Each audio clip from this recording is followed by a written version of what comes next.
Hello students, welcome back to Sapphire Blue Chem Spark. Let us start our today's session, the chapter Chemical Kinetics. Determination of rate constant for gas phase reaction. So let us take a general reaction in which A it reacts to give B and C, and all the reactant as well as products are in gaseous state. Let Pi be the initial pressure of A and PT, that is the total pressure B, the sum of partial pressures of A, B and C. So we can write PA plus PB plus PC. This is what total pressure. So we have A, B, C. In this, when T equal to 0, we have only the initial pressure of A. And the formation of B and C by that time is 0. So we are writing here they are in 0 atmosphere. This is A in Pi atmosphere.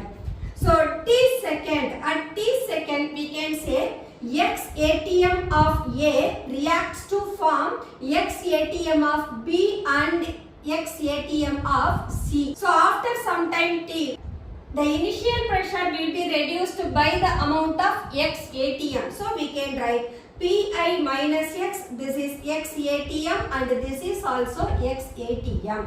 We know that total pressure of the reaction system is the sum of partial pressures of A, B, C. So here partial pressure of A equal to Pi minus X and partial pressure of B and C are X ATM. So now we have to find out what is the total pressure of the system after T seconds. We know that total pressure of the system is the sum of partial pressure of A, B and C. Now partial pressure of A is Pi minus X, partial pressure of B is X and partial pressure of C is also X.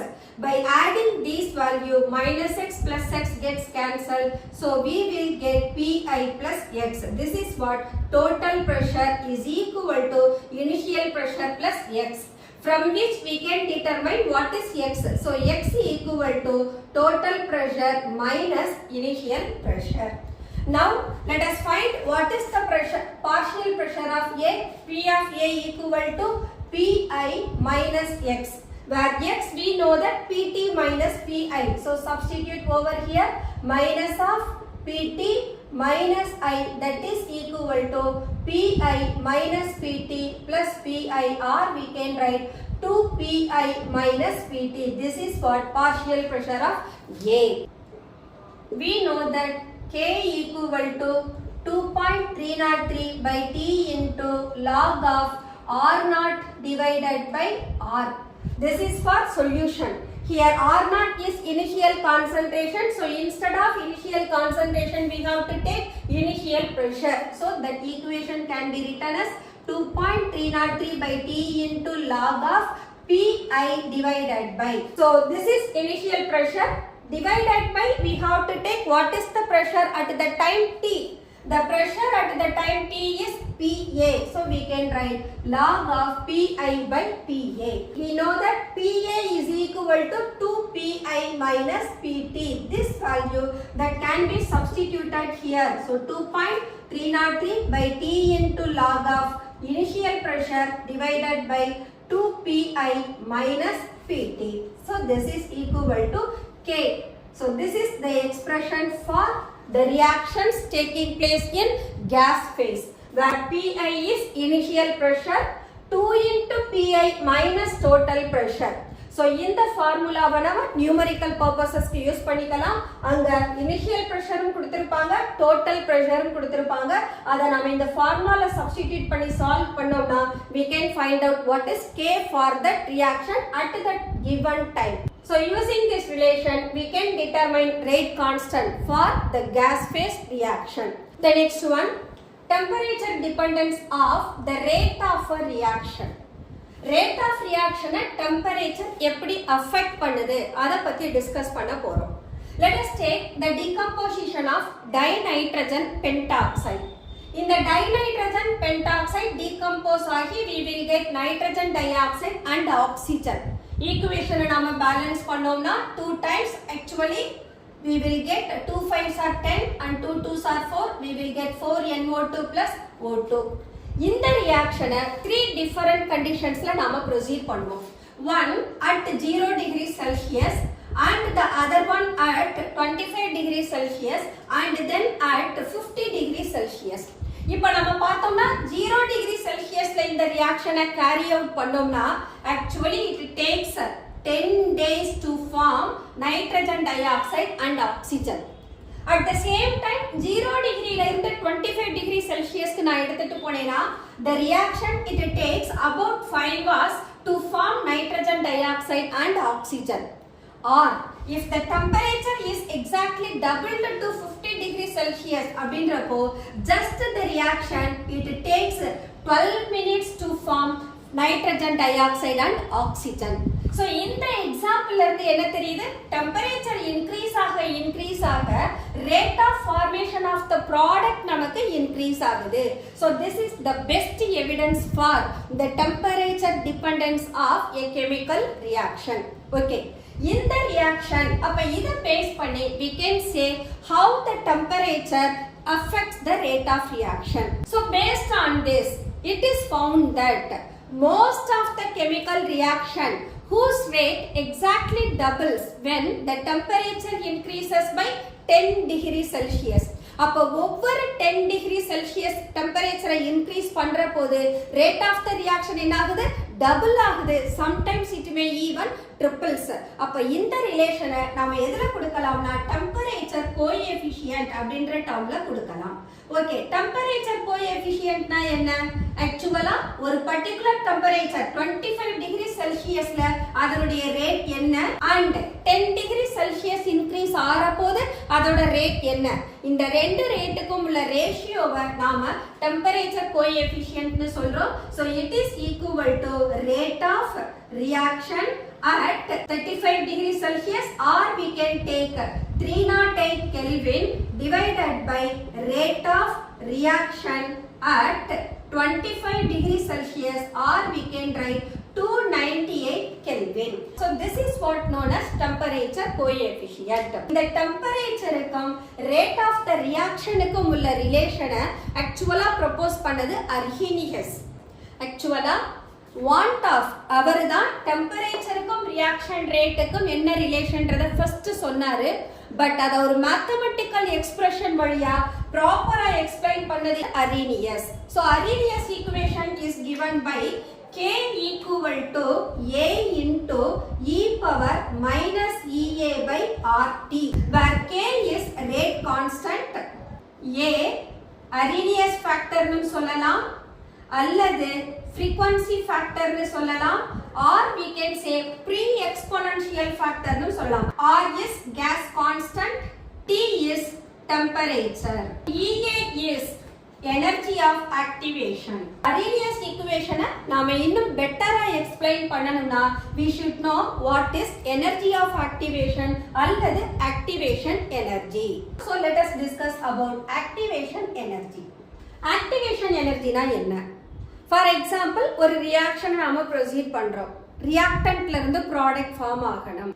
It would not give the product directly. Actually reactant ஒரு intermediate form பண்ணும். intermediate form ஆன பின்னால அதில இருந்து தான் product form ஆகும். At the same time reactantல இருந்து intermediate form ஆகிறதுக்கு தான் that takes time. அத தான் நாம slow step னு சொல்றோம். Once intermediate form ஆயிடுச்சுனா immediately the products will be formed. அத நாம fast step அப்படினு சொல்றோம். இத நாம reaction mechanism molecularityல டிஸ்கஸ் பண்ணோம். அப்போ the energy required to form the intermediate from the reactant is known as activation energy னு ஜெனரலா சொல்லலாம்.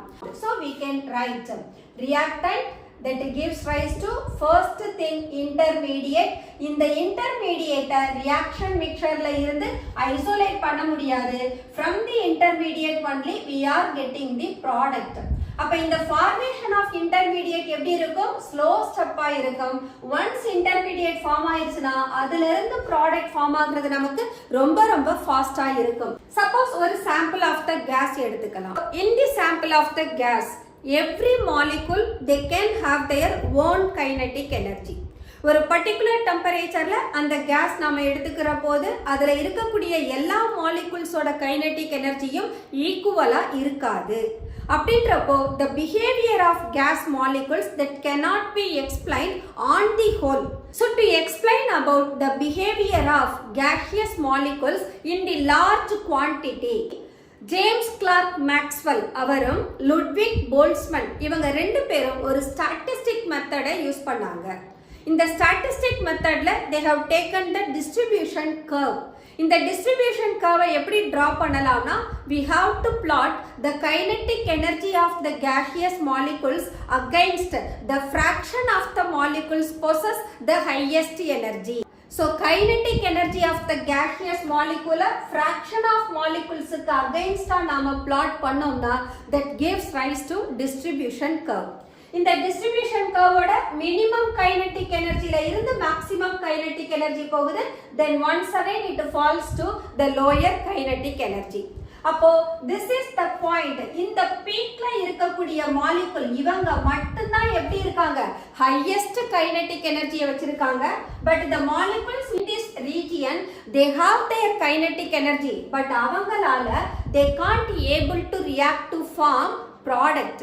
ஏன்னு கேட்டா இந்த மாலிகுல் இங்க இருந்து இந்த பீக் போகணும், இதுதான் நமக்கு எனர்ஜி பேரியர். இந்த டிஸ்ட்ரிபியூஷன் கர்வ்ல இங்க இருக்கக்கூடிய மாலிகுல்ஸ்னால they unable to react to form product. at the same time the molecules which are possessing the most probable kinetic energy, இந்த fraction of molecules மட்டும்தான் able to react to form product. அப்ப இவங்க டவுன்ல வரப்போது these are that molecules that have the energy which is greater than threshold energy barrier.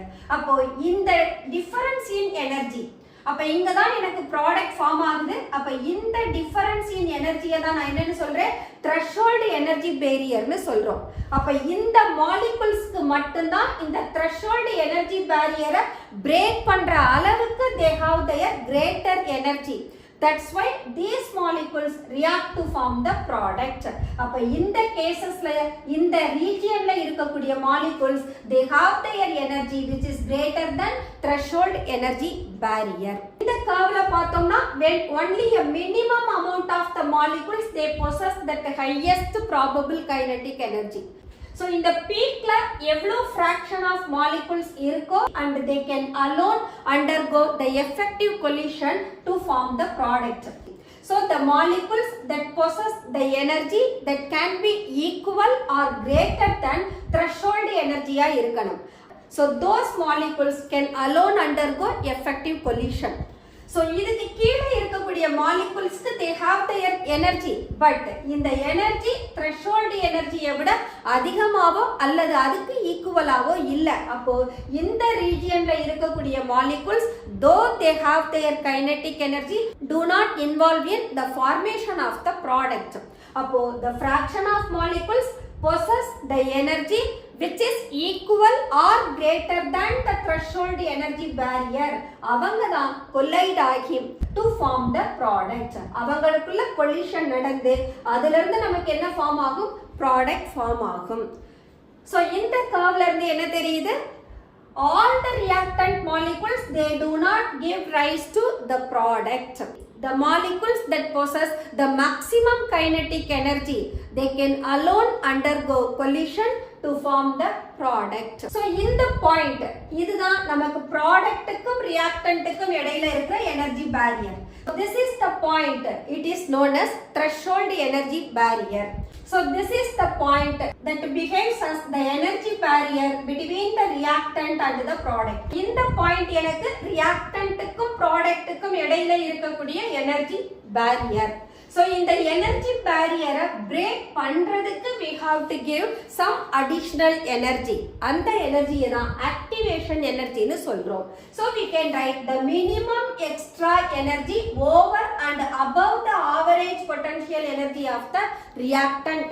இந்த reactantக்குன்னு ஒரு average potential energy இருக்கும்.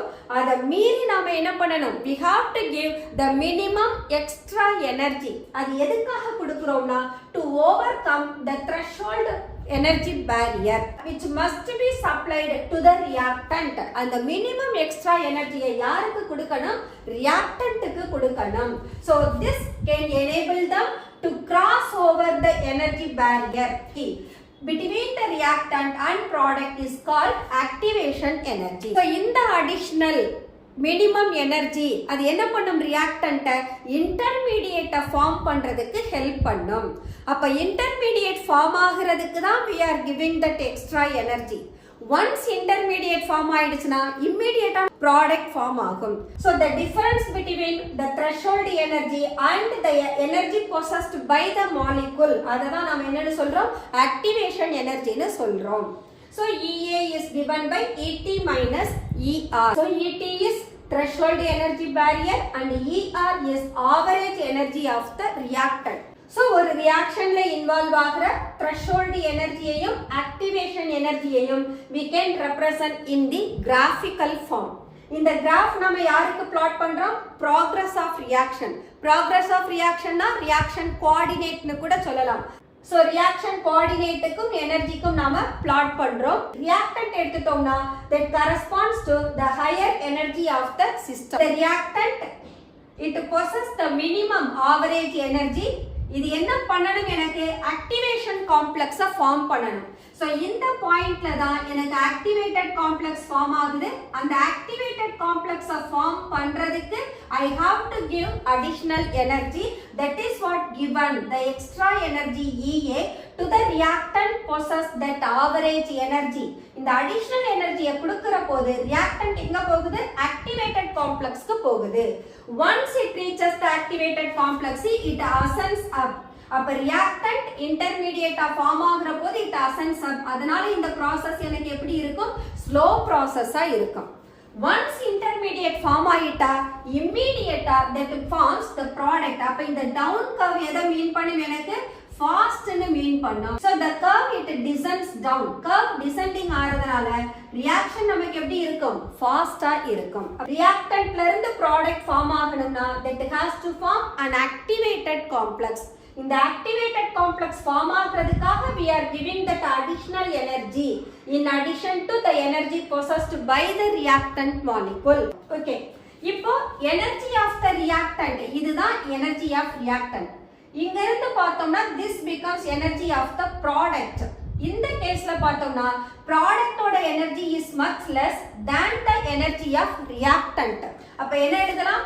energy of product is less than energy of reactant. அப்ப difference in energy is given by energy of product minus energy of reactant. அப்ப during this reaction energy is released. அப்ப இந்த இடத்துல reactantல இருந்து product வர்ற போது energy is released. Suppose இதே graph நமக்கு உல்டாவா இருக்கு. For example, we can represent this graph like this. இந்த மாதிரி இருந்ததுனா இது எனக்கு ப்ராடக்ட், இது எனக்கு ரியாக்டன்ட். அப்ப இங்க எனக்கு எப்படி இருக்கும்? Energy of the product is greater than energy of the reactant. அப்ப difference in del E is positive குவாண்டிட்டியா இருக்கும். The forward reactionல இருந்து I am taking back that reactant. அப்ப ரிவர்ஸ் ரியாக்ஷன் வர்ற போது எவ்வளவு எனர்ஜி ரிலீஸ் ஆனதோ that amount of energy will be absorbed. அப்போ this is forward reactionக்கு curve இப்படி கொடுக்கணும். அதே ரிவர்ஸ் ரியாக்ஷனுக்கு curve உல்டாவா இருக்கும். From this curve activation energyக்கும் fraction of moleculesக்கும் என்ன ரிலேஷன் பார்க்க போறோம். When activation energy is low, the fraction of molecules reacting to form the product will be maximum. அப்ப ஒரு ரியாக்ஷன்ல நமக்கு மேக்ஸிமைஸ்டு ப்ராடக்ட் வேணும்னா அதுக்கு தேவைப்படுற ஆக்டிவேஷன் எனர்ஜி எப்படி இருக்கணும்? மினிமமா இருக்கணும். So we can write energy of activation நம்ம rate of the reaction ஓட கம்பேர் பண்ணலாம். energy of activation லோவா இருந்ததுனா large molecules அங்க சேம் எனர்ஜியை வச்சிருப்பாங்க. அதனால கொல்லிஷன் அதிகமா இருக்கும், ரேட் ஆஃப் ரியாக்ஷன் ஃபாஸ்டா இருக்கும். அதே எனர்ஜி ஆஃப் ஆக்டிவேஷன் ஹையா இருந்ததுன்னா only minimum number of molecules can possess that high energy. அப்ப கொல்லிஷன் நமக்கு டிக்ரீஸ் ஆகும். கொல்லிஷன் டிக்ரீஸ் ஆனதுன்னா ரேட் ஆஃப் ரியாக்ஷனும் டிக்ரீஸ் ஆகும். EA வேல்யூவை பொறுத்து தான் we can have that fraction of collision for the formation of product. அப்ப fraction of collision maximize ஆக rate of reaction increase ஆகும். fraction of collision maximize பண்ணணும்னா energy of activation அந்த particular reactionக்கு லோவா இருக்கணும். That's all activation energy. The next one, activated complex or transition state. Activated காம்ப்ளெக்ஸ்னா என்ன? Reactant ப்ராடக்டை ஃபார்ம் பண்றதுக்கு முன்னால ரியாக்டன்ட்டுக்கும் ப்ராடக்ட்டுக்கும் இடையில ஃபார்ம் ஆகிற இன்டர்மீடியேட்டை தான் ஆக்டிவேட்டட் காம்ப்ளெக்ஸ்னு சொல்லலாம், டிரான்சிஷன் ஸ்டேட்னு சொல்லலாம். ஓகே, இப்போ நமக்கு ஒரு ரியாக்டன்ட்ல இருந்து ப்ராடக்ட் வரணும். ஸோ ஒரு ரியாக்டன்ட்ல இருந்து ப்ராடக்ட் வரணும்னா ஆக்சுவலா அங்க breaking and making of bond தான் நடக்கும். ரியாக்டன்ட்ல ஆல்ரெடி பிரசன்ட் ஆகி இருக்கக்கூடிய பாண்ட் பிரேக் ஆகணும். ப்ராடக்ட் ஃபார்ம் ஆகுற போது நியூவா ஒரு பாண்ட் ஃபார்ம் ஆகணும். அப்ப இந்த பாண்டை பிரேக் பண்றதுக்கு it requires energy. At the same time product form ஆகுற போது நியூவா பாண்ட் ஃபார்ம் ஆகிருக்கும். அந்த டைம்ல எனர்ஜி ரிலீஸ் ஆகும். ஸோ ஒரு கெமிக்கல் ரியாக்ஷன்ல ப்ராடக்ட் ஃபார்ம் ஆகுதுன்னா ஆக்சுவலா there is breaking and making of chemical bonds takes place. So இது நாம ஒரு illustration வழியா சொல்லலாம். formation of hydrogen iodide from hydrogen and iodine.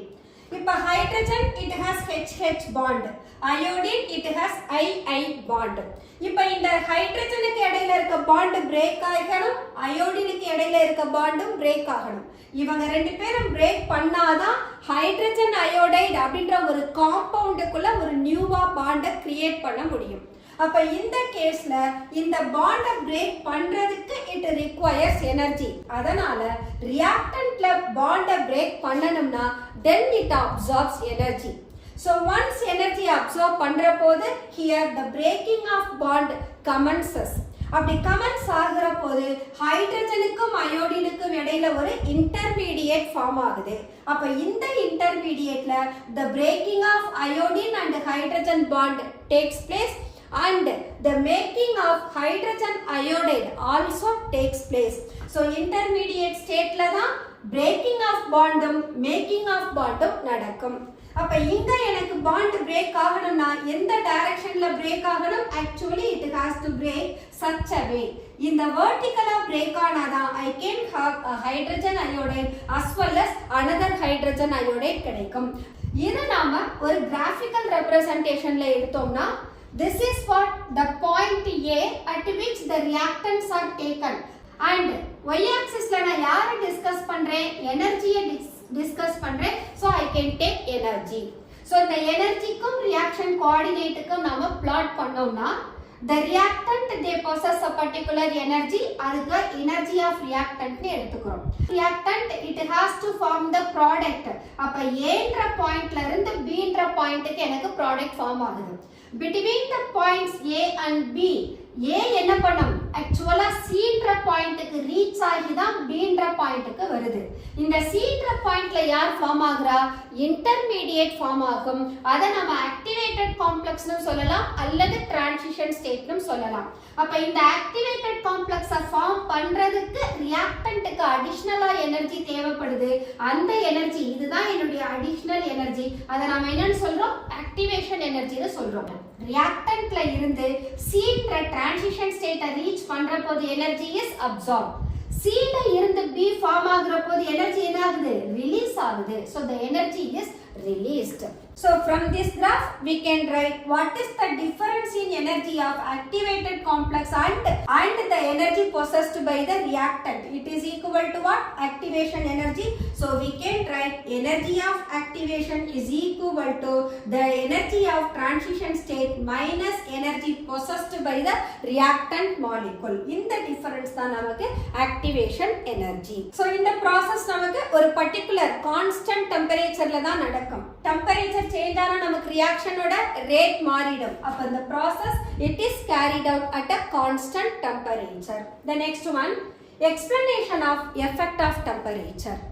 So first caseலயே என்ன சொன்னோம், temperature dependence on rate of reaction தான் பார்த்தோம்.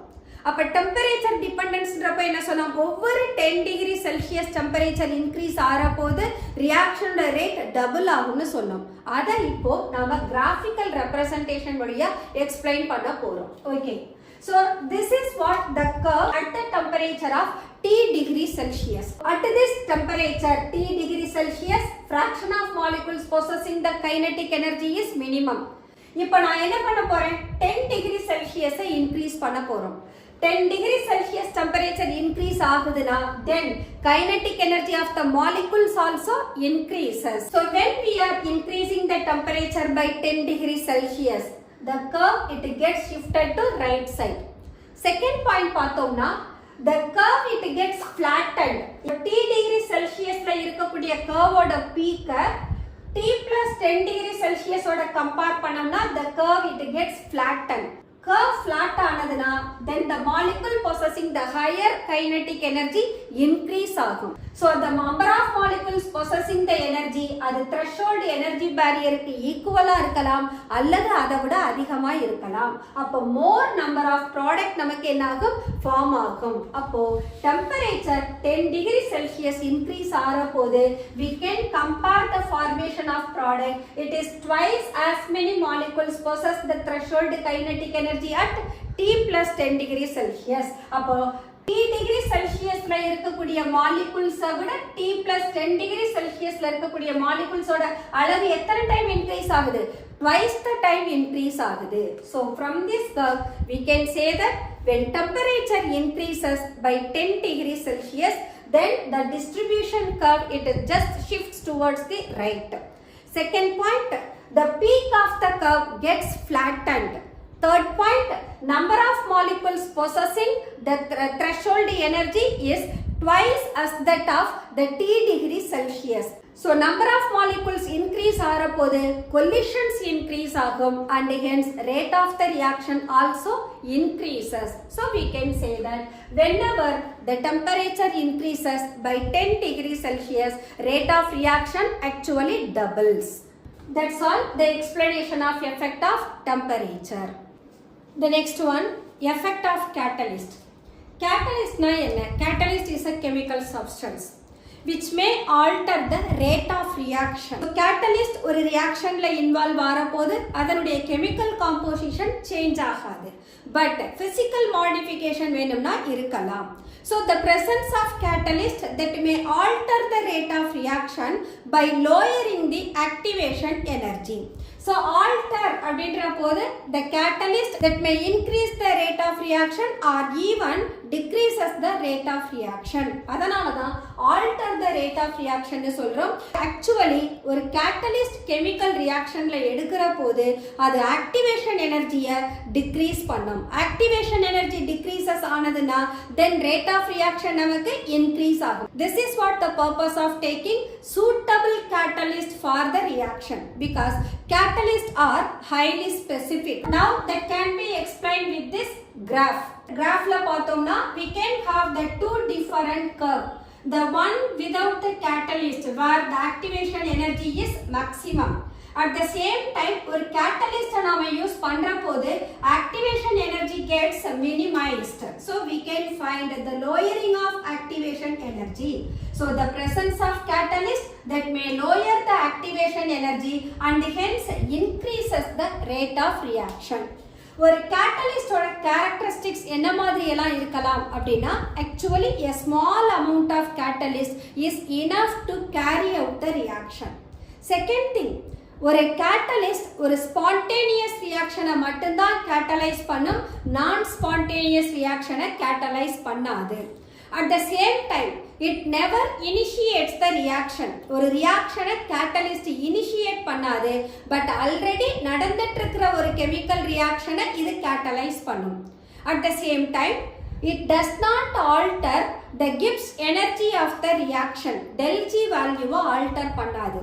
அதே ஒரு கேட்டலிஸ்ட ஒரு ரிவர்சிபிள் ரியாக்ஷனுக்கு யூஸ் பண்ணோம்னா அந்த கேட்டலிஸ்ட் ஃபார்வர்ட் ரியாக்ஷனையும் ரிவர்ஸ் ரியாக்ஷனையும் சேம் எக்ஸ்டென்ட் அஃபெக்ட் பண்ணும்.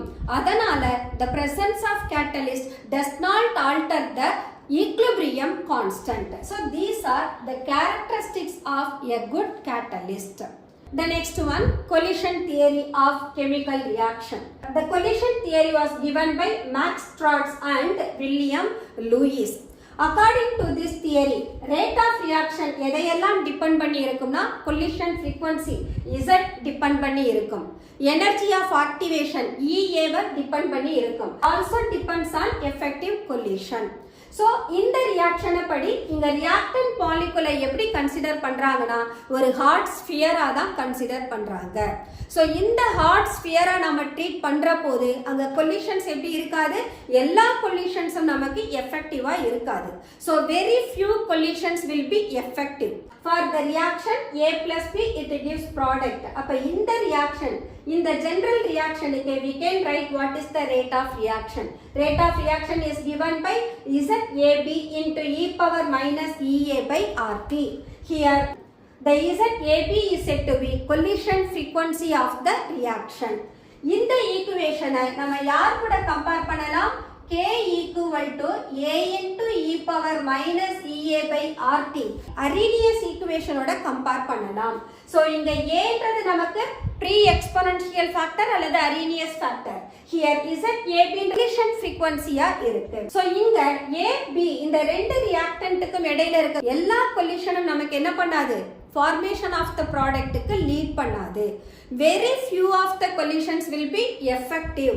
அப்ப ஒரு collision effective-ஆ இருக்கணும்னா இந்த reacting molecules-ஓட kinetic energy sufficient-ஆ இருக்கணும். அப்போ collide ஆகக்கூடிய molecules-ஓட kinetic energy sufficient-ஆ இருந்ததுனா then that collision is said to be effective collision. So effective collision-ன்னு கொடுத்துட்டோம், collision frequency-யும் பார்த்துட்டோம். Okay. Now, not only that effective collision, this theory also it discuss about the proper orientation of the molecule. ஒரு chemical reaction நடக்கணும்னா where the breaking and making of chemical bond takes place. அப்ப orientation of the reacting space is proper-ஆ இருந்தாதான் so ஒரு bond break ஆகி நியூவா ஒரு bond form ஆகும். அப்போ இந்த தியரியில effective collision-ஐயும் கன்சிடர் பண்ணணும், ப்ராப்பர் ஓரியன்டேஷனையும் கன்சிடர் பண்ணணும். இந்த ப்ராப்பர் ஓரியன்டேஷனை கன்சிடர் பண்றதுக்கு let us take an example of the hydrolysis of alkyl halide. So நம்ம இங்க bromomethane எடுத்துக்கோம், இத aqueous sodium hydroxide ட்ரீட் பண்றோம். First caseல பார்த்தோம்னா the negatively charged OH minus that approaches the carbon towards the bromine. bromine இருக்கிற சைடுலயே OH minus கார்பனை approach பண்ணுது. இங்க bromide as well as OH minus both of them are negative. இவங்க ரெண்டு பேருமே negative சார்ஜா இருக்கிறதுனால அங்க இருக்கக்கூடிய ரிப்பல்ஷன்னால நமக்கு ப்ராடக்ட் எதுவும் ஃபார்ம் ஆகாது. This orientation is said to be improper orientation. அப்போ not only the collision, orientationம் ப்ராப்பரா இருந்தாதான் நமக்கு ப்ராடக்ட் ஃபார்ம் ஆகும். At the same time, இந்த OH minus ஹாலஜன் அட்டாச் ஆகி இருக்கிற கார்பனுக்கு ஆப்போசிட்ல போய் attack பண்ணதுனா we can able to get this transition state. இந்த transition stateல பார்த்தோம்னா attacking species-உம் கார்பனோட பாண்ட ஃபார்ம் பண்ணுது, leaving species-உம் கார்பனோட அட்டாச் ஆகி இருக்கு. அப்ப இந்த transition stateல leaving group slowly it withdraws its electron and it is left as Br minus னு வெளியில போயிடும். Now இந்த attacking species OH minus எலக்ட்ரானை கார்பனுக்கு கொடுத்து பாண்ட ஃபார்ம் பண்ணும். சோ இதுதான் நமக்கு ப்ராப்பர் ஓரியன்டேஷன். சோ இந்த கொலிஷன் தியரி படி ஆக்டிவேஷன் எனர்ஜியையும் நாம கன்சிடர் பண்ணணும் as well as ப்ராப்பர் ஓரியன்டேஷனையும் கன்சிடர் பண்ணணும். So activation energy and proper orientation are the criteria for the formation of the product. And these together they determine rate of the reaction. So நம்ம proper orientation consider பண்ற போது rate of reaction modify பண்ணலாம். அப்ப rate of reaction equal to P into Z of AB into e power minus EA by RT, where P is proper orientation. ZAB is effective collision. இவங்க ரெண்டு பேரையும் multiply பண்ணா that can be taken as Arrhenius factor. அப்போ P into ZAB நாம யாருக்கு compare பண்ணிக்கலாம்?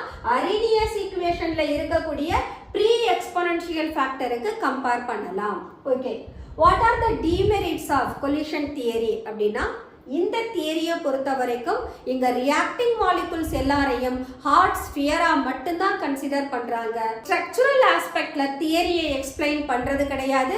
But the reacting molecules are simply considered as hot sphere. இதுதான் இந்த தியரியோட drawback. That's all collision theory.